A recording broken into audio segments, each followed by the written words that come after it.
Welcome everybody. एक बार फिर से आप सभी का स्वागत है हमारे इस वीडियो लेक्चर्स पे।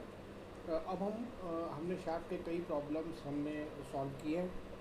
या आज हम एक्सेल का प्रॉब्लम सॉल्व करेंगे। आप जानते हैं कि एक्सेल और शाफ्ट के क्या डिफरेंसेस हैं, जो हमने इस यूनिट के स्टार्टिंग में आप सभी को एक्सप्लेन करके समझाने की कोशिश की है। और हम ये भी जानते हैं कि शाफ्ट, जब हम शाफ्ट का प्रयोग करते हैं तो उस शाफ्ट पर हमेशा बेंडिंग मोमेंट और टॉर्शनल मूवमेंट, इन दो मूवमेंट का इफेक्ट रहता है। जबकि एक्सेल पर सिर्फ और सिर्फ बेंडिंग मोमेंट ही लगता है।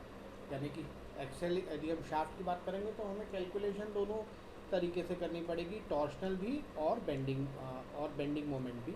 लेकिन यदि हम सिर्फ एक्सेल की बात करेंगे तो इसमें हम टॉर्शनल मोमेंट का हम कैलकुलेशन नहीं करते, हम सिर्फ और सिर्फ बेंडिंग मोमेंट का ही प्रयोग करते हैं। और जब हम बेंडिंग मोमेंट की बात करते हैं तो हमने हमारे कई प्रीवियस सब्जेक्ट्स में, जैसे कि engineering mechanics strength of material में, अपने बेंडिंग मोमेंट का काफ़ी डिटेल अध्ययन किया है। और मैंने जैसे आपको बताया भी है कि शाफ्ट में एंड पॉइंट पर आकर, चूँकि हमको ऐसे क्वेश्चन पूछे नहीं जाते, लेकिन at the end, at any point of time, आपको जब शाफ्ट के जब आप प्रॉब्लम्स करेंगे तो किसी ऐसे वक्त पर कि जब वो शाफ्ट काफ़ी ज़्यादा घूम रहा है तो वो एज अ बीम ही बिहेव करेगा। और उसके लिए आप टेक्स्ट बुक में भी देख सकते हैं। जैसे मैं फॉर एग्जांपल पेज नंबर 541 पर आपको ये एक शाफ्ट की प्रॉब्लम दिखा रहा हूँ, जस्ट आपको इंट्रोड्यूस करवाने के हिसाब से। ये देखिए, यदि हम शाफ्ट को प्रॉब्लम को एक ठीक तरीके से साथ सॉल्व करेंगे तो we have to definitely solve SFD and BMD diagram of the shaft. यहाँ पर आप देख सकते हैं। तो इसी तरीके से हम जनरली शाफ्ट के प्रॉब्लम्स को हम एक्चुअल ढंग से सॉल्व करते हैं। But in our syllabus we are stick only to the theoretically, सिर्फ न्यूमेरिकल बेस्ड या फार्मूला बेस्ड हमको न्यूमेरिकल जनरली डिप्लोमा लेवल पर हमको पूछे जाते हैं। सो वी आर प्रिपेयरिंग, जैसे हमको पूछा जाता है हम उसी तरीके से अपने आप को प्रिपेयर करने की कोशिश करते हैं। तो आइए दो एक्सेल की प्रॉब्लम देखते हैं। ये दोनों प्रॉब्लम मैंने नोट्स से आपको बताई है और ये RS शर्मा की बुक से ये रेफरेंस लिया गया है। तो देखते हैं। An axle is supported on two end journals and comes, ये क्वेश्चन नंबर 6 मैं पढ़ रहा हूँ। An axle is supported on two end journals and carries a load of 50 kilo newton at a point 1.2 metre from one journal and 0.9 metre from the other. मतलब एक general से 1.2 metre है और दूसरे जनरल से 0.9 मीटर अलग है। और determine the maximum diameter of the axle if the stress load is 63 megapascal। यानी कि आपको स्ट्रेस लोड दिया गया है 63 मेगापास्कल। तो यदि आप ये इस टाइप के न्यूमेरिकल देखेंगे तो आप देखते ही समझ जाएंगे कि इस तरीके के न्यूमेरिकल में सीधे एक्सेल ही डायरेक्ट यूज़ है। और एक्सेल की प्रॉब्लम है तो हम एक्सेल के प्रॉब्लम को में हम किस तरीके, इसका जो सॉल्यूशन है ये बिल्कुल डिफरेंट तरीके से हम सॉल्व करने की कोशिश करेंगे। ना कि ट्रेडिशनल तौर पर जैसे हम इसके पहले जो हमने प्रॉब्लम सॉल्व किए जिसमें हम पावर दी हुई थी, उसके पहले हमने जो प्रॉब्लम सॉल्व की उसमें कहीं थीटा दिया हुआ था, रिजिडिटी के जो प्रॉब्लम थे, या हमने जो पहले प्रॉब्लम सॉल्व की जिसमें बेंडिंग मोमेंट और टॉर्शनल मोमेंट दिया हुआ था। तो ये सब का हमने प्रयोग करते हुए इस शाफ्ट के प्रॉब्लम्स को सॉल्व करने की कोशिश की। साइमल्टेनियसली यदि हम डिज़ाइन डेटा बुक भी देखते हैं,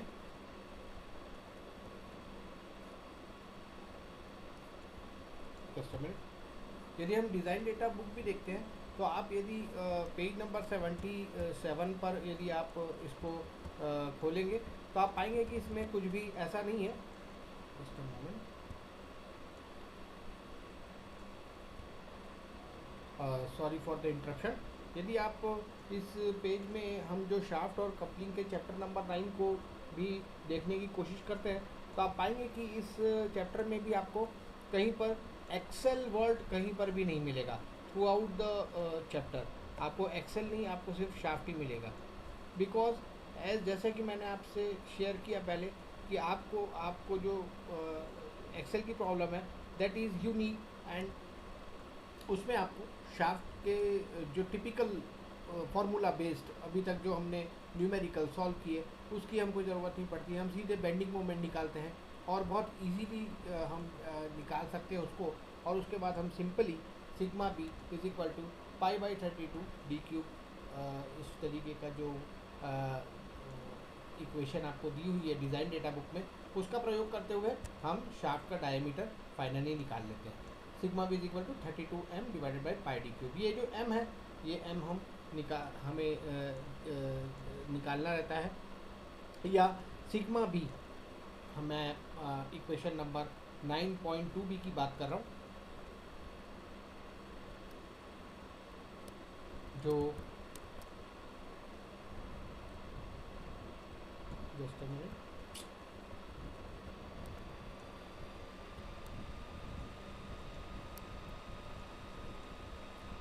आई एम सॉरी।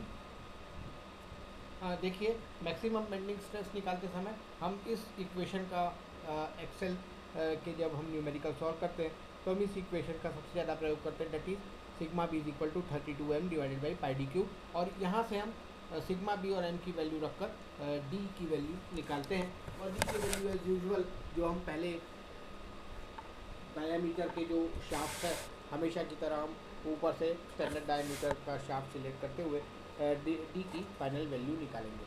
तो यहाँ देखते हैं इस न्यूमेरिकल में हमें क्या क्या दिया हुआ है। हिंदी में मैं एक बार पढ़ता हूँ।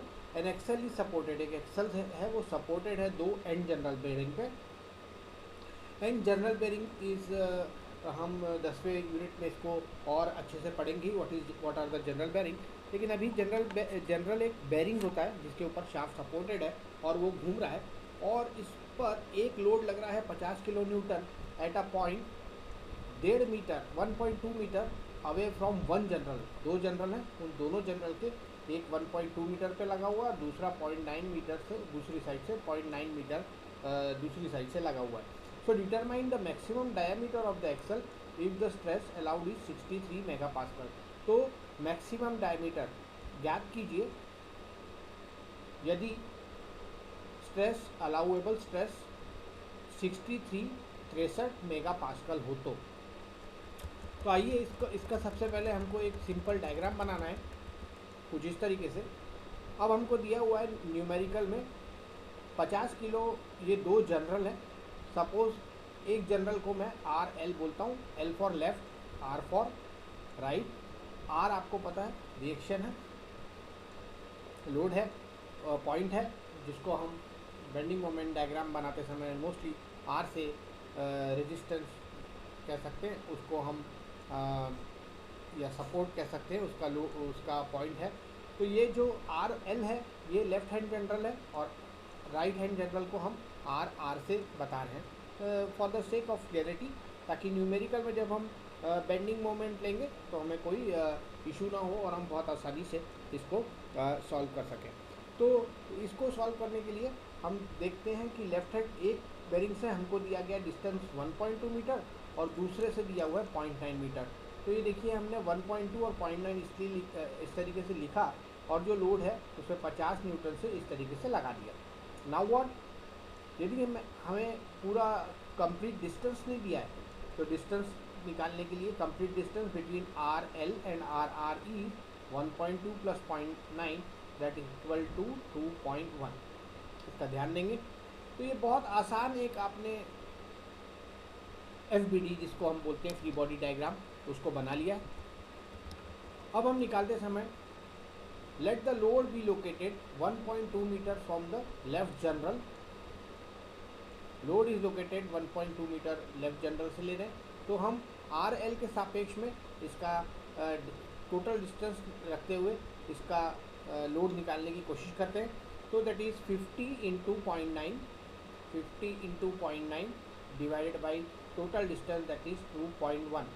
हम ये भी जानते हैं कि R L plus R R is equal to total load, R L plus R R is equal to total load. Total load कितना दिया हुआ है? 50 किलो न्यूटन। तो ये 50 kilo newton load is R L plus R are.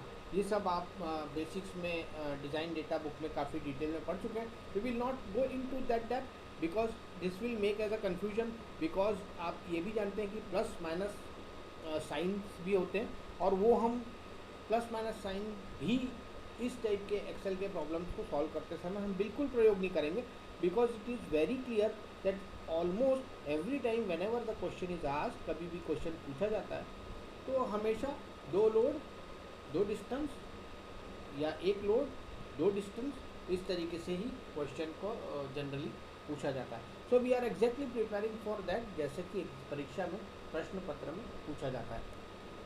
तो यहाँ पर हम देखते हैं, let the load be located 1.2 metre from the left journal, R L plus R R is equal to, तो 50 plus into 0.9 into divided by 2.1 is equal to 21.4। ये 21.4 kilo newton हमारा R L आ गया। ठीक इसी तरीके से मैंने जैसे अभी आपको बताया कि 50 kilo newton is equal to R L plus R R. So R R की वैल्यू निकालने के लिए मुझे 50 माइनस आर एल करना पड़ेगा, तो वो यही मैंने किया और हमारा आर आर आया है 28.6 kilo newton. So R L is 21.4 and R R is 28.6। See how simple it is while solving. यदि आपके पास दोनों आर एल और आर आर आ गए हैं तो अब हम मैक्सिमम बेंडिंग मोमेंट निकालेंगे, दैट इज सिग्मा बी और एम बी। ये एम बी मैं क्यों ले रहा हूँ? Because in design data book यदि आप देखेंगे, यदि हम डिज़ाइन डेटा बुक में देखेंगे तो यहाँ पर देखिए लिखा हुआ है sigma B is equal to 32m divided by pi D cube. हम ले रहे हैं बेंडिंग स्ट्रेस, तो that's why we are taking the same as it is. फिर से हमारे न्यूमेरिकल की ओर बढ़ते हैं, फिर से हम हमारे न्यूमेरिकल की ओर बढ़ते हैं। Just a minute.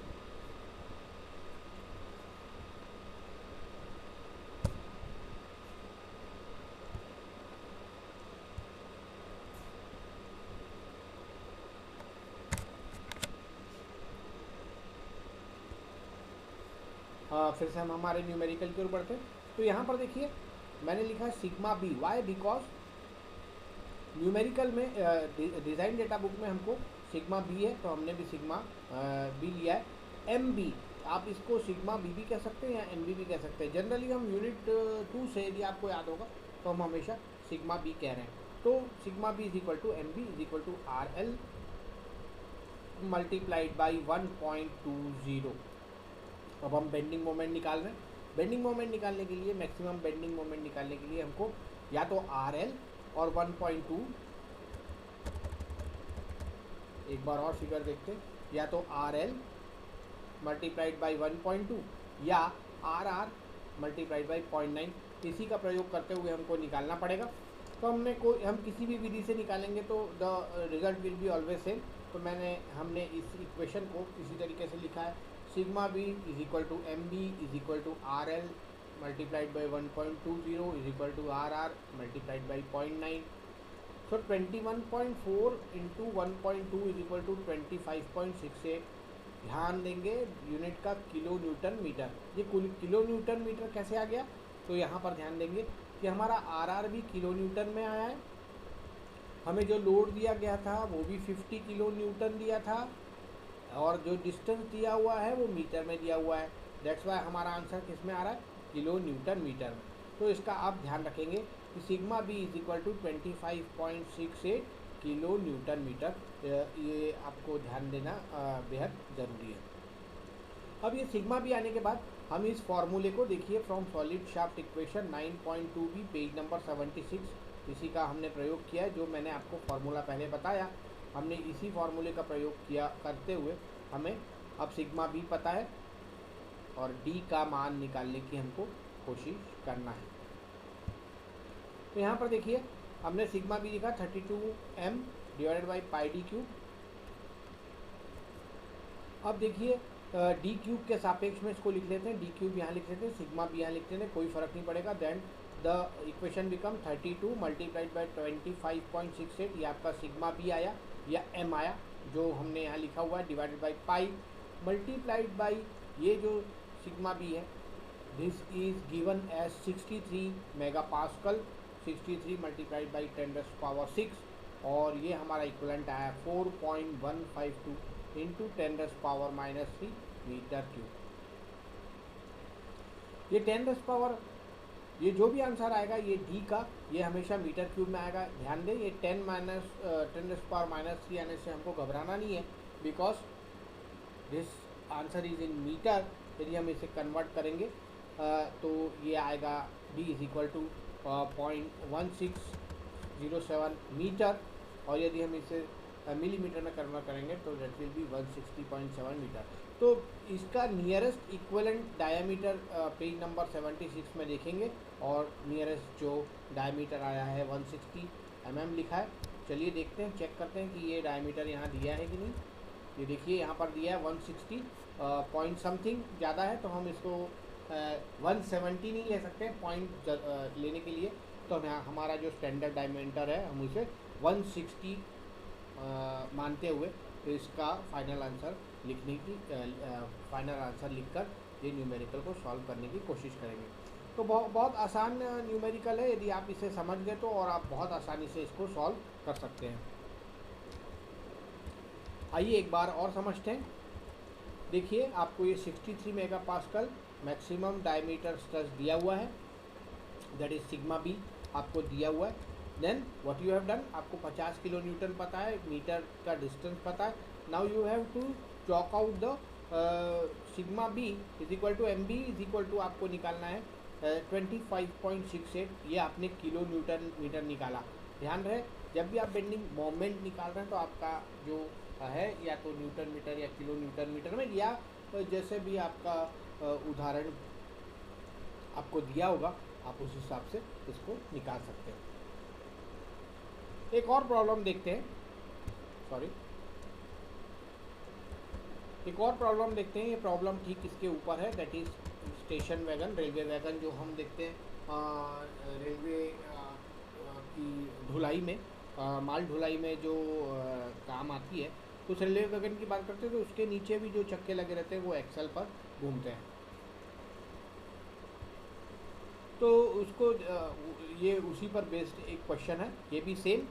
मैं जैसे पहले पुराने पुराने प्रश्न में आपको एक लोड दिया हुआ था, दो डिस्टेंस दिए हुए थे, यहाँ पर एक डायमीटर दिया हुआ है, यहाँ पर दो लोड दिए हुए हैं, और उन दोनों लोड के बीच का डिस्टेंस और बाहरी डिस्टेंस ये दोनों दिया हुआ है। तो चलिए एक बार क्वेश्चन पढ़ते हैं और समझने की कोशिश करते हैं।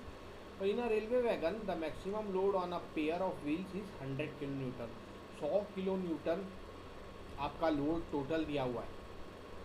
One wheel take 70 kilo newton, the other 30 kilo Newton.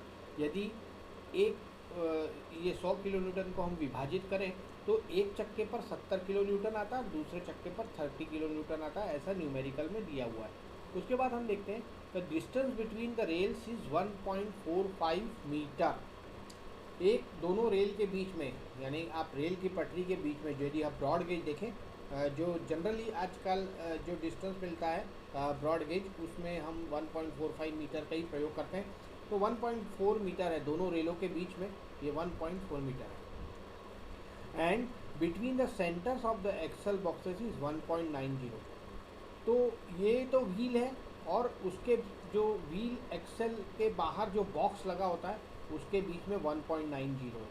ये इतना 1.90, ये एक्सेल बॉक्स के बाहर है। यदि आप वैगन को ध्यान से देखिए तो चक्का जहाँ पर पटरी पर चलता है, उस चक्के के बाद एक एक्स्ट्रा मार्किंग होती है, उस मार्किंग पर आपका ये जो बेरिंग है वो एक्सेल में लगा होता है।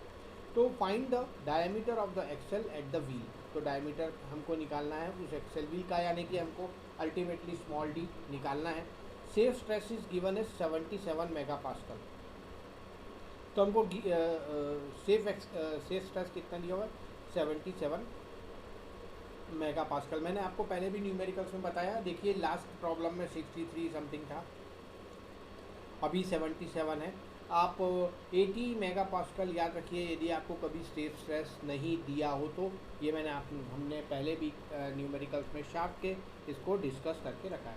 तो 77 मेगा पास्कल को हम कैसे लिखते हैं, 77 × 10⁶ न्यूटन पर मीटर स्क्वायर।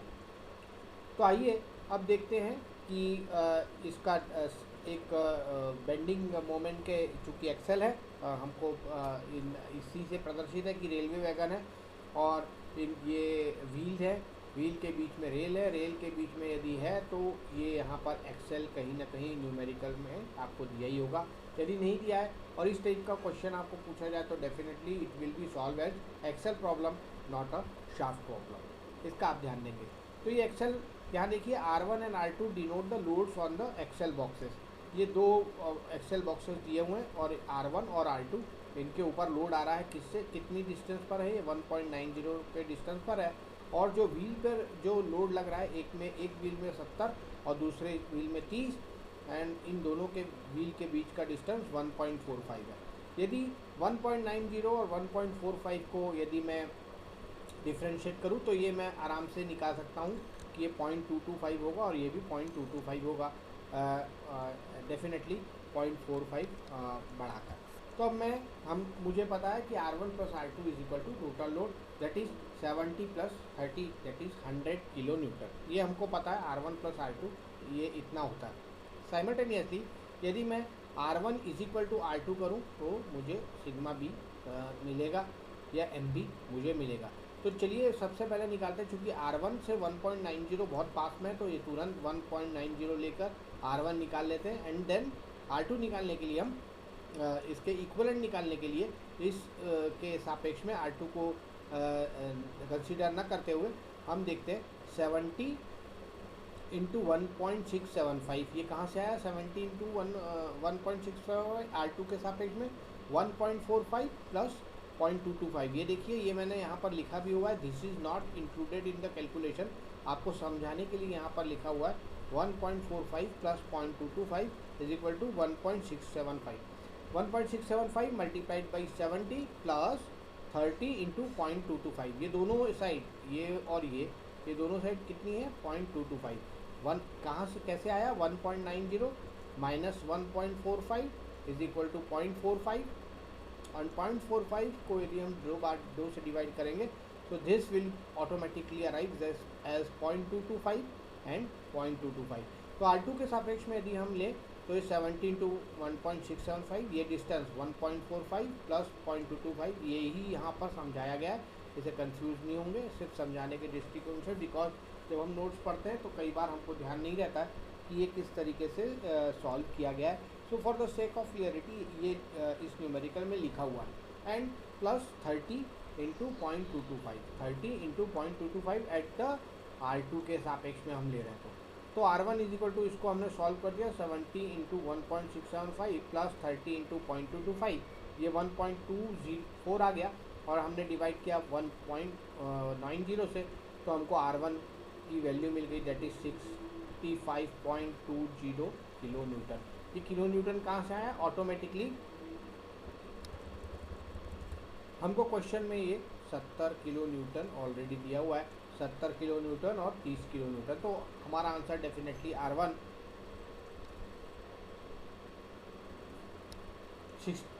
65.2 किलो न्यूटन ही आएगा।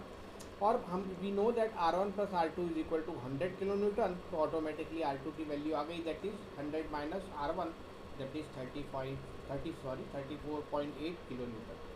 हाँ, आप ऐसे भी इसको समझ गए होंगे, काफ़ी आसान है। तो आपने ये निकाल लिया है।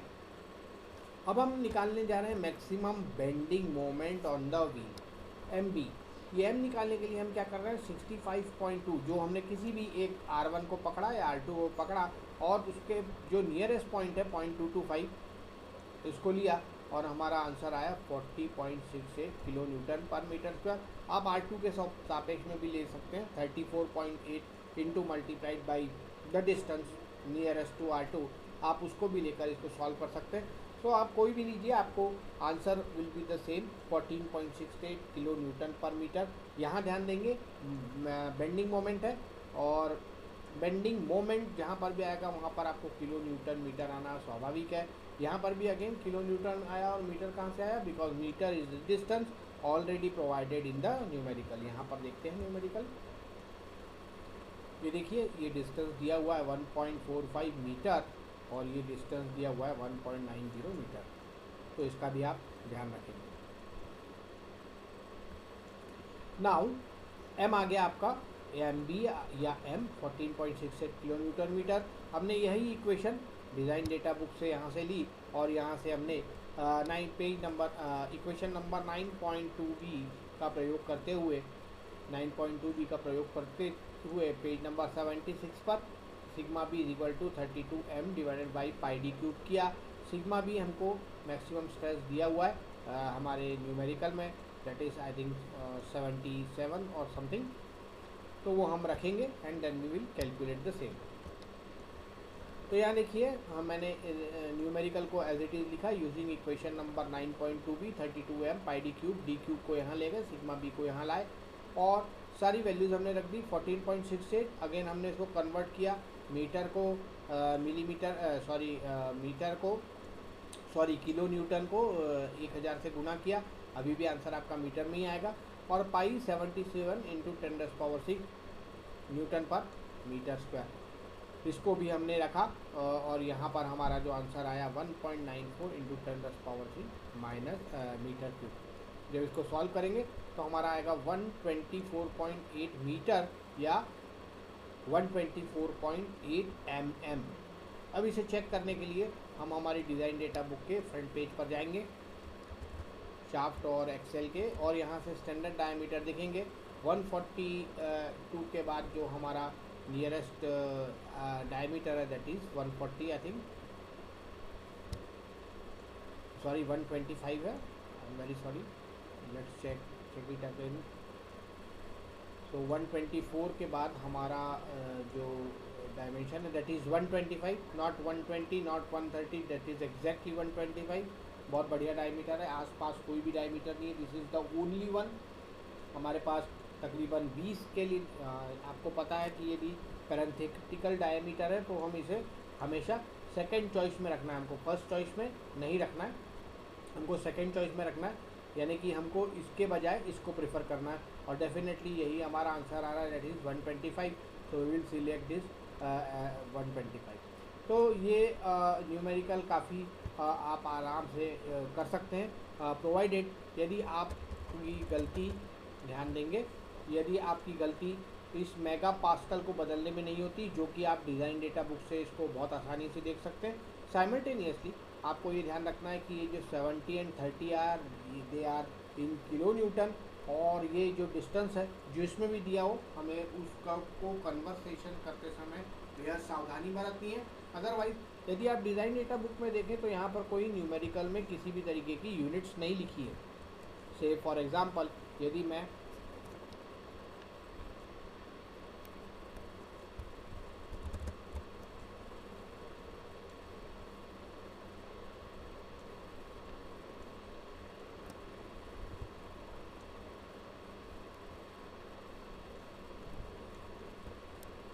जस्ट अ मिनट,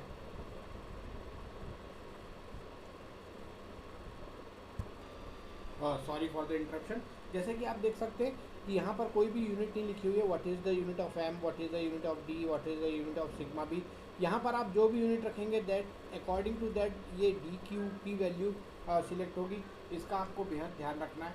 इसलिए मैंने आपको अभी कहा कि जब भी आप देखें तो किलो न्यूटन में दिया है लोड, इसका ध्यान रखें, मीटर में या मिलीमीटर में या सेंटीमीटर में दिया हुआ है डिस्टेंस, इसका ध्यान रखें, और इन दोनों को समानता करते हुए हम जब कैलकुलेट करें तो लास्ट में जब भी आंसर आए तो वो जो डी है वो हमेशा मीटर में या मिलीमीटर में आएगा, तो इसका बेहद ध्यान रखें।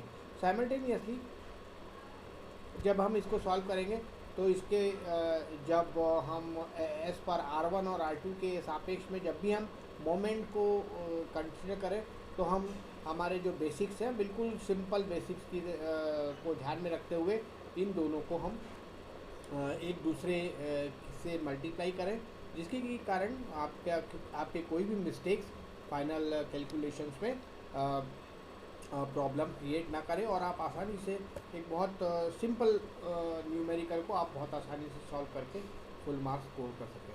So thank you very much for watching this video. We will meet in next video with some another problems on keys related to sharp. So thank you very much till then.